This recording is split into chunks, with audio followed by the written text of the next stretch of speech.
little romance here. Alright, Mr. Conrad Ball!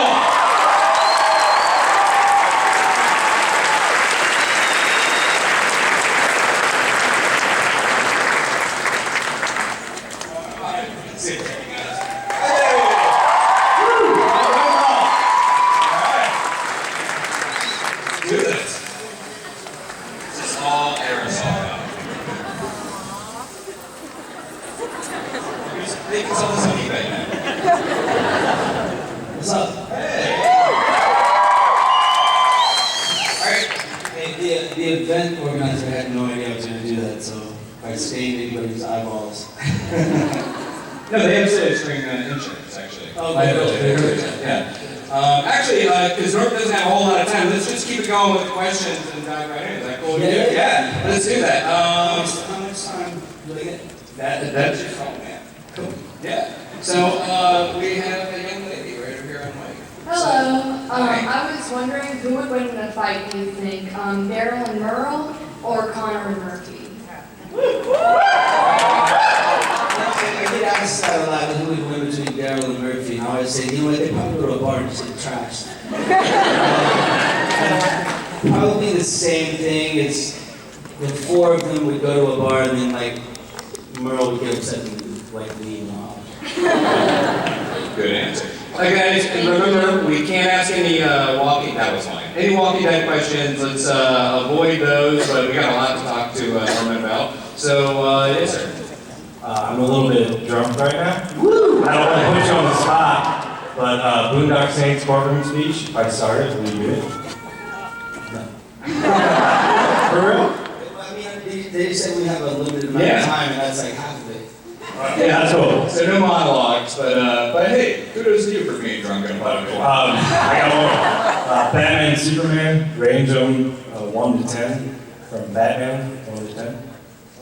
Batman. It's Batman at 1 to 10, and Superman at 1 to 10. We're not actually Superman. I don't know. I like Batman better than Superman, so I'm saying. Okay, there you go.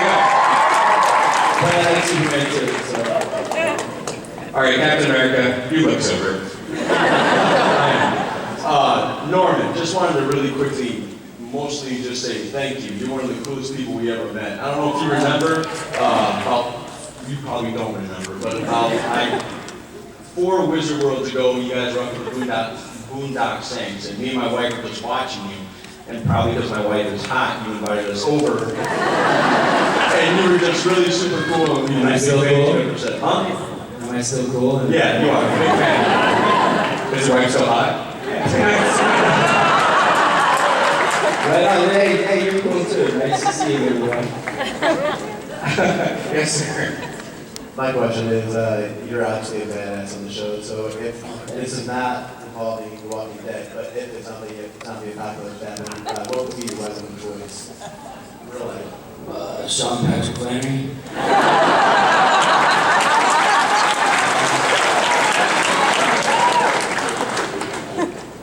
Solid. Lucy Lou. So, Boondock Saints 3. Joe's writing the script right now. We haven't seen the script yet. But it's definitely in the works. Yeah? I'm pretty Alright, tweet that, guys. Yes, sir. This has nothing to do with anything. I just want to know what your top 3 favorite video games are. Oh man, you know, I have a son who plays that Call of Duty, right? But so I play with them, but I always I smash the controllers with the Solusad. I'll just come in with a hammer and I'll just like smash the controller. He just laughs and goes right back to the best buy I know. I'm not really very good at it, but I've gotten better. It's the one that's about me and Merle. You think I'd be good at that? I suck. What else?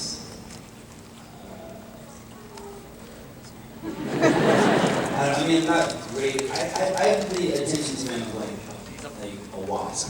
You know what I'm saying? So I start to play and I'm like, oh. people ask me to do plays, I'm like, there's no way. All right, thank you. Yeah. Thank you. Yes, sir. Hi, my question was for John, but I was already in line, so I just stayed here.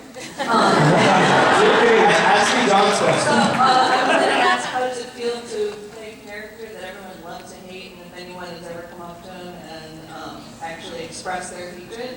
But that doesn't really work for you. Yeah, how's it feel to play Shane? First off, John's an amazing actor. He's like, I mean, he blows me away. Working with him, he blows me away. Seeing what he does, you know, outside of The Walking Dead blows me away. He's great. So if anyone hated his character, it's because he was playing him so well, you know. I don't know. He's just very talented and he's super cool. He's a really good friend of mine. I don't know. I don't think anyone should hate an actor for playing a character that's supposed to be mean. The character. It's like King John for me in Game of Thrones. You love to hate him, like you love to hate Shane. But I have a question for you, I guess. Well, we only have. Okay, think fast. Okay, it's fast. On a hypothetical show where maybe you had a scene with a baby, maybe tough guy with baby, that's a great scene. Were you aware that like every woman on the planet's ovaries burst at that moment?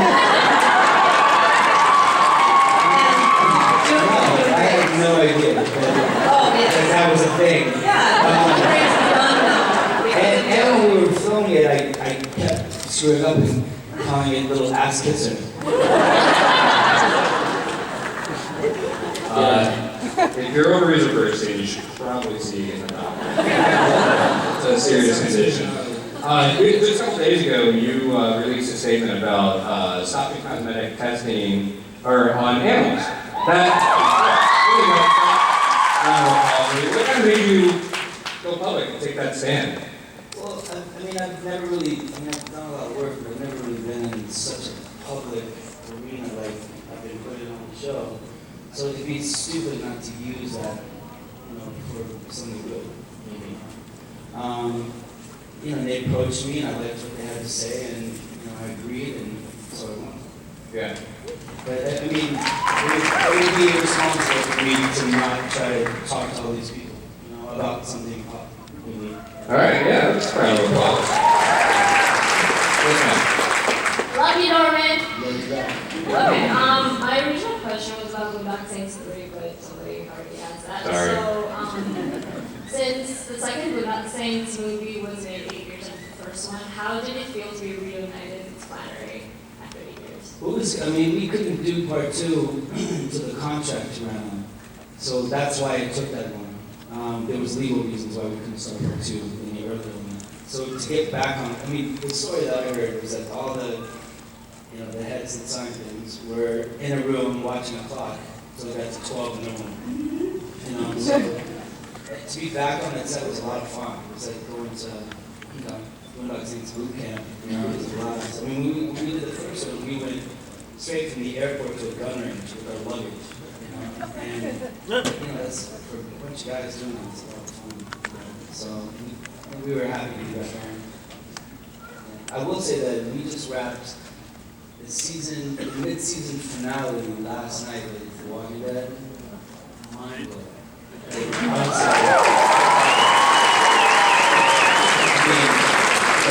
Your minds are going to blow up. It's so good, And we got last season was good. The season 4 was good. This season's crazy good. It's nuts. You'll love it. Mind's blown. Occasional ovary. Yes. For season 4, the mid-season finale, is there going to be a lot of death? You can't answer that. It's The Walking Dead. Yes. You know what I'm saying? And also everyone likes to spread rumors about all these things. Like, you guys don't know anything. I guarantee, and I read them all. Oh, there's one. So The Walking Dead, trust me, nobody knows what's going on. There will probably be zombies in it. Yes.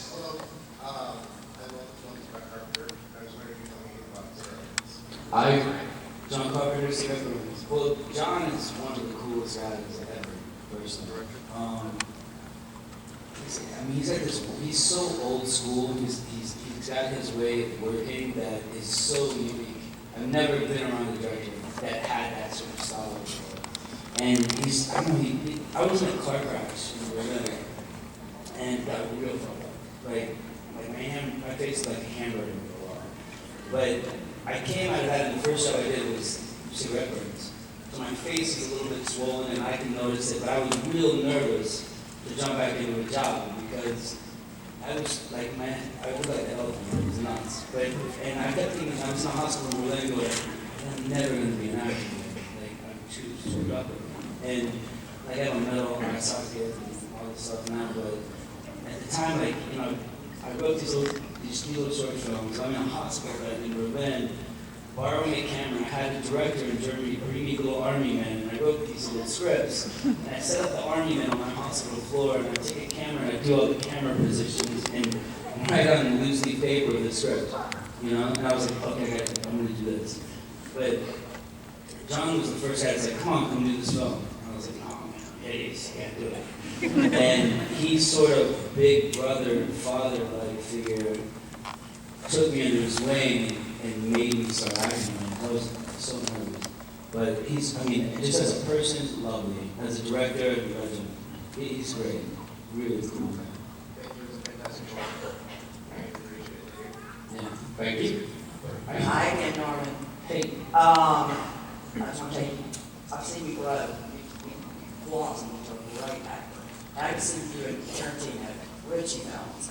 But out of all your characters, who do you mostly relate to as your own personality that you know? That comes the closest to you?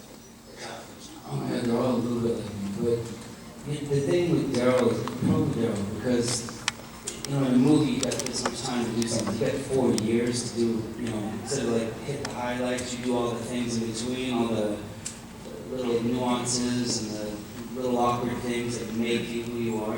It's such a, like I never thought I'd be on television for sure, but you get this time to like listen, you get time to walk and breathe and like sort of favor left or right, and all those things make up a character. So there's definitely more of me there because I had more time to play with.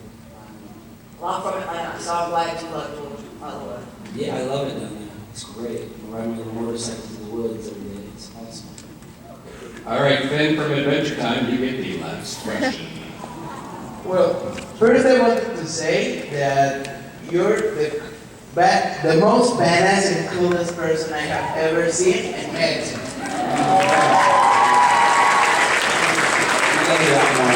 And this is my question. If they let you decide a character in the Boondock Saints 3 from the cast of The Walking Dead, who would you decide? John Bernal or Michael Rooker? Good. I like Rooker as well, but Rooker and I, brothers and brothers, twin brothers, you know what I'm saying? I don't know. I probably put John. Thank you very much. Thank you. All right, guys, well, that brings us to the end of this.